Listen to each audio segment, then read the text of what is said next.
Hej far og alle jer andre.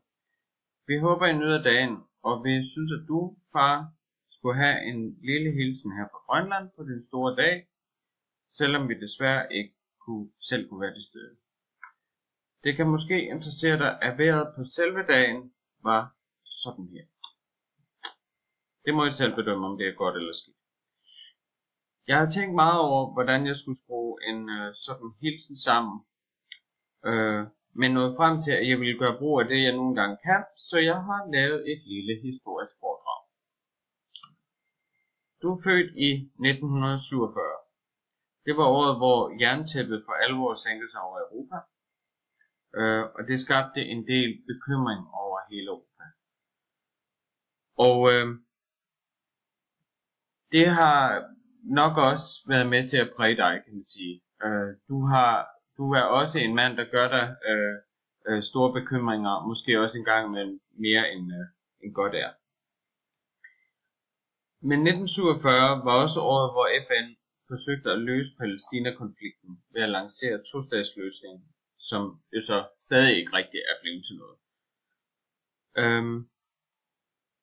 Og det leder tankerne hen på, at du er også idealist. Du har mennesker som Martin Luther King og Nelson Mandela som dine store forbilleder. Mennesker, der med integritet og anstændighed gik ind i en kamp for det, de mente var retfærdigt, hvor håbløst den så end kunne se ud.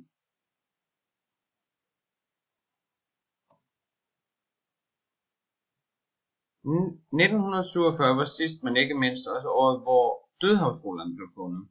Og det leder tankerne hen på den religiøse side af dig. Din tro og din kirke betyder meget, og du finder trøst i skriften, en trøst du har formået at give videre også til dine børn.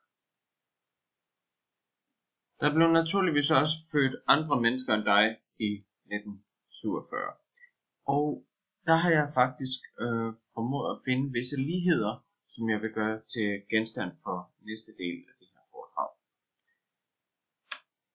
For det første er du fynbo med liv og sjæl. Du er glad for musik. Du er politisk interesseret og har ikke så meget hår. Du er utroligt glad for EU og heller ikke så meget hår her.